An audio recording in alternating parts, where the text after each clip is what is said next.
काय सांगाल, आज सर्वोच्च न्यायालयाचा सर्वोच्च दिलासा मिळाला आणि आज नामांकन सुद्धा दाखल केलं, आपली पहिली प्रतिक्रिया? गेल्या 12 वर्षापासून 11 वर्षापासून जी संघर्ष मी केला आणि विरोधकांनी खूप त्याला चुकीचा ठरवण्याचा प्रयत्न केला, खालच्या पातळीवर बोलले, खालच्या पातळीपर्यंत ते प्रत्येक गोष्टी नेला आणि एक माजी सैनिकाची मुलीला आणि एक बाईला कुठपर्यंत त्रास द्यायचं, कुठपर्यंत त्रास घ्यायला मजबूर करायचं, ते त्रास मी गेल्या 10-12 वर्षापासून अमरावतीमध्ये सून म्हणून आणि त्याच्यानंतर जेव्हापासून राजकीय क्षेत्रामध्ये आली, आपण मेहनत नाही करू शकतो, इमानदारीने लोकांसाठी झटू शकत नाही, तर एक बाईला कशा थांबवायचं, या तर तिच्या चरित्रावर बोलायचं आणि या पद्धतीने तिला कोर्टामध्ये फसवून आणि तिच्या परिश्रमच्या शेवटच्या टोकापर्यंत तिची बदनामी करायचा, हे जे प्रयत्न चालला होता गेल्या 10-12 वर्षापासून.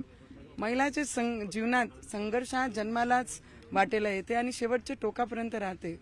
पण आज खरं जे होता, दूध का दूध और पाणी का पाणी, या सुप्रीम कोर्टचे माध्यमातून आपल्या सगळ्यांच्या समोर आला, त्याच्याबद्दल मी आपले सुप्रीम कोर्टचे मनापासून धन्यवाद करते की हे नवनीत राणाचा विजय नाही आहे, हे आमचे छत्रपती शिवाजी महाराजांचे विचारावर चालणारे, डॉक्टर बाबासाहेब आंबेडकरांचे विचारावर चालणारे, त्यांचे मुलं जे मायेसारखे माझे रूपामध्ये या क्षेत्रामध्ये लोकांच्या सेवेसाठी आहे, आज त्याच्या बाजूनी निकाल लागला म्हणून त्यांच्या मनापासून खूप खूप धन्यवाद करते. खूप संघर्ष केला मी आणि खूप कठीण दिवस या मी पाहिलेले आहे, कारण 13 पासनं नवनीत राणा जेलात जाईन, नवनीत राणाला सजा होईल, नवनीत राणाला असं होईल, हा ऐकत ऐकत आमचे लहान मुलं, जे 2 मुलं आहे, तेही मला विचारायचे, आई तू काय केलं आहे जे तुला जेलामध्ये लोक टाकणार आहे. तर मला वाटते आज त्याची खरं जे आहे ते आज आलं. 300 वर्षाचे कागदपत्र जे आहे ते या निकालासोबत जोडण्यात आलेले आहे, तेव्हा कुठं तुम्हाला हा यश मिळालेला आहे कोर्टामध्ये, काय? खूप संघर्ष होता, पण मी माझे स्वतःला तुटू नाही दिला. आम्ही लढलो, आम्ही मैदानात दटून राहिलो, लोकांना विश्वास देत गेलो की 19 मध्ये जेव्हा लोक माझा विरोध करायचे मंचावर, मी हेच सांगायचे लोकांना की मी खरी आहे, माझ्यावर विश्वास ठेवा. आणि त्यांनी विश्वास ठेवला आणि 2019 मध्ये मला खासदार केला.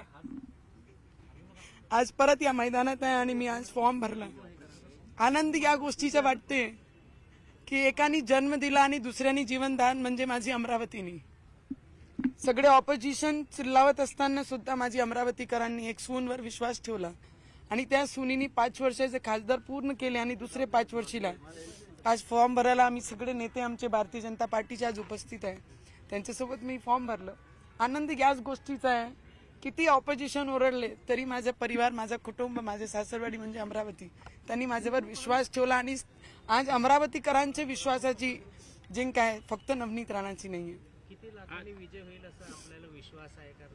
प्रकाश आंबेडकरांनी असं म्हटलं होतं का तुम्ही फ्रॉड आहात आणि तुम्ही जेलमध्ये जाणार, आता त्यांना उत्तर मिळालेलं आहे, ते संविधानाची नेहमी भाषा करतात, संविधानानं उत्तर मिळालं काय? मी संविधान पाळणारी, बाबासाहेब आंबेडकरांच्या विचारावर चालणारी लेकरू आहे आणि मला असं वाटतं कोणी काय म्हणाले, कोणी काय नाही म्हणाले, कारण गेल्या 10-12 वर्षापासून खूप काही सहन केलं. महिलांना थांबवायचं कसं, तर या पद्धतीने बदनामी करून त्यांच्या परिवारामध्ये, समाजामध्ये ते मान वरती करून जगले नाही पाहिजे, त्या पद्धतीने माझ्यासोबत माझ्या ऑपोजिशनचे काही लोकांनी केलं.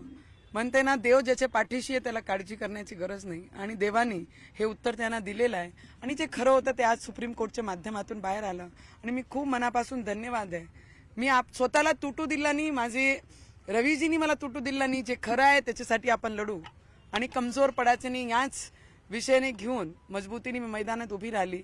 तर मला कोणाला उत्तर द्यायची गरज पडली नाही. माझे अमरावतीकरांनी विश्वास देऊन 2019 मध्ये माझे पाठीशी उभे राहिले आणि मला खासदार केलं आणि आज परत मी या मैदानामध्ये आहे. तर ही सगळी जबाबदारी माझ्या अमरावतीकरांची आणि तेच जबाबदारी 2019 मध्ये घेतली होती आणि आज तर माझ्यासोबत मोदीजी आहेत, तर मला काही चिंता नाही आहे. तुमच्या अश्रूंना विरोधक अभिनेत्री आहे म्हणून तुम्ही रडून दाखवतात आणि त्यावरून भावनिक होतात. त्यांनी त्यांची आईला जेही म्हणतात त्यांनी त्यांची आईला जन्म देताना बाळ कशी रडते, काय भावना असते, त्यांनी ते जाणून घ्या आणि मग माझ्यावर बोला. हिंदी मध्ये एक सांगा की मुझे बोलिए कि मैम आज जो सुप्रीम कोर्ट ने जो राहत दी है इसको लेकर नवनीत राणा को कितना भरोसा था, क्या आज डबल खुशी हुई है?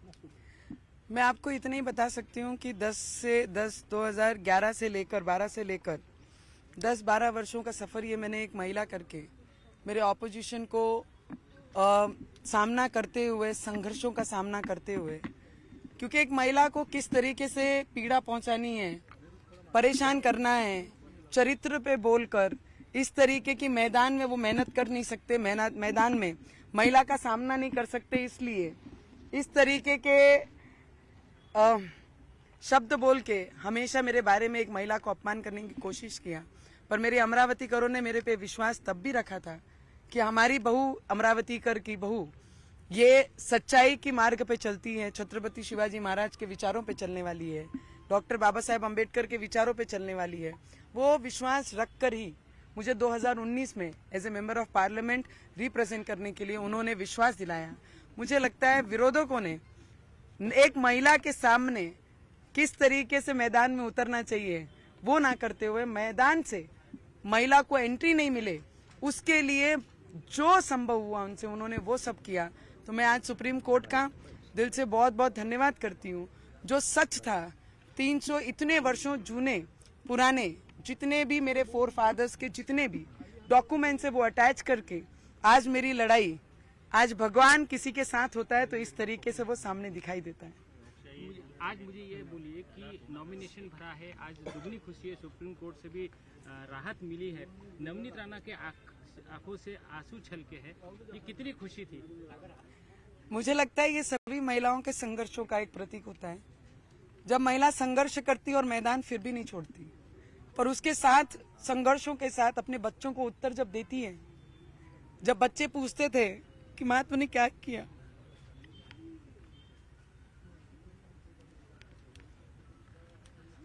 हर हर, तो उस समय एक ही उत्तर निकलता था कि बेटा मैंने कुछ नहीं किया.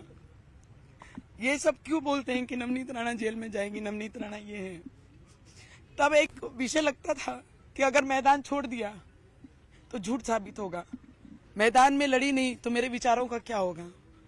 और महिला जब मैदान में उतरती है तो अपने विचार, अपना चरित्र, अपना विश्वास लेके उतरती है, और वही लेके मैं स्ट्रांग से ये मैदान में खड़ी रही. और 2019 में मेरे अमरावती करों ने मेरा साथ दिया, मुझ पे विश्वास दिलाया और मुझे as a member of parliament represent करने के लिए पार्लियामेंट भेजा.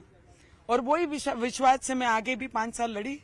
और आज सुप्रीम कोर्ट ने जो निर्णय दिया वो दूध का दूध और पानी का पानी उन्होंने लाकर सबके सामने रख दिया. मैं सिर्फ उनके मेरे शब्दों में इतना ही कह सकती हूँ, एक माँ, एक बेटी, एक महिला जब मैदान में संघर्ष करती है तो इस तरीके के बहुत सारे अनुभव बहुत सारी महिलाओं को आते हैं. उद्धव ठाकरेने तुम्हाला जेलात टाकलं, 14 दिवस तुम्ही हनुमान चालीसा म्हणण्यासाठी तुम्हाला जेलात राहावं लागलं, त्याचं उत्तर हनुमानजीचा आशीर्वाद स्वरूपात तुम्हाला सुप्रीम कोर्टाच्या निकालात मिळालं. मला वाटते भक्तांना देव कशा आशीर्वाद देतील, भक्त त्याच्यासाठी आपली आस्था दाखवत नाही. भक्तांची आस्था आहे म्हणून ते विश्वास ठेवतात आणि त्याच विश्वासाने मी पुढे लढत गेली आणि देव जो खरा आहे त्याच्या पाठीशी असते. आज तो खऱ्या अर्थाने सगळ्यांसमोर दिसलेला आहे. रवीजींनी तोडीबाज म्हटलेलं आहे, काल मोठी रॅली निघाली होती प्रहारची. मी सगळ्यांना एवढंच म्हणते, माझ्यापेक्षा सगळे खूप सिनियर आहे आणि जेवढेही नेते माझ्यावर बोलतात मी फक्त तेवढीच विनंती कर सकते की एक महिलावर पातळी सोडून बोलू नका. कारण एक महिला मैदानात उतरते तर एक आई म्हणून, बहीण म्हणून, सून म्हणून उतरते. आणि पातळी सोडून जेव्हा एखादा नेता बोलते तर असं वाटतंय की त्यांनी जन्म कोणाचे पोटातून घेतलेला तो विचार मलाही सुद्धा पडते. त्यांनी फक्त तेवढाच लक्षात ठेवा आणि एक महिलावर मग टीका करा. तुम्ही नॉमिनेशन दाखल करताना सायकल रिक्षातून आणि साध्या ऑटो रिक्षातून या ठिकाणी झालेला आहे, काय नेमकं तुम्हाला मेसेज द्यायचा या माध्यमातून? आमचा मेसेज नेहमी राहते की आम्ही गोरगरिबांसोबत आहे, शेतकऱ्यांसोबत आहे, शेतमजदुरांसोबत आहे, महिला, युवक यांचे पाठीशी आहे. आणि जेही आम्ही करू येणाऱ्या काळामध्ये आणि जे आम्ही केलेलं आहे तर त्यांचे उज्ज्वल भविष्यासाठी, माझे अमरावतीकरांचे विकासासाठीच मी करत आलेली आणि येणाऱ्या भविष्यामध्ये मी सामान्य व्यक्ती आहे हे दाखवण्याचा प्रयत्न नेहमी माझा राहिलेला आहे. कारण मातीमध्ये राहून मातीचे लोकांसाठी काम करणं हेच माझा उद्देश राहिलेला आहे नेहमी आणि येणाऱ्या भविष्यामध्ये सुद्धा तेच राहणार आहे. देवेंद्रजी म्हणाले ते मातृशक्तीला कोणी संपू शकणार नाही. तसं पाहता ज्या पद्धतीने आता निवडणुकीचा रिंगणात आहे, तुम्हाला संपवण्यासाठी किंवा ज्या पद्धतीने प्रयत्न केले, मला वाटते माझी जबाबदारी आणि कमळाची ही माझे अमरावतीकरांनी घेतलेली आहे. तर कोणी कोणाला संपवेन हे तर वेळच ठरवेन, पण माझी अमरावतीकरांनी 2019 मध्ये आपली सुनीचे मागे पाठीशी ते उभे राहिले आणि आता सुद्धा 2024 मध्ये उभे राहतील आणि या मतदारसंघातून परत एकदा पहिल्यांदा कमल अमरावती में खिलेगा, इसकी जवाबदारी मेरी अमरावती कर ही लेंगे. भारतीय जनता पार्टीचा तर आपण पाहिलं नवनीत राणा होत्या, माध्यमांशी संवाद साधत होत्या, त्या प्रचंड भावूक झाल्या होत्या. मी काही चुकीचं केलेलं नव्हतं, पण जेव्हा मला मुलं विचारायची की तुला जेलमध्ये का टाकतील, तर या आठवणींनी त्यांना रडायला आलेलं होतं. आणि आता त्यांनी आत्मविश्वास व्यक्त केलेला आहे की 2019 पासून मी अमरावतीचं प्रतिनिधित्व करते, मात्र ते युवा स्वाभिमान पक्षाची आमदार म्हणून करत होते, मात्र आता मी भाजपाची उमेदवार म्हणून करते. मोदीजी माझ्यासोबत आहेत, त्यामुळे अमरावतीच्या या सुनेला निवडून देण्याची जबाबदारी ही अमरावतीची आहे.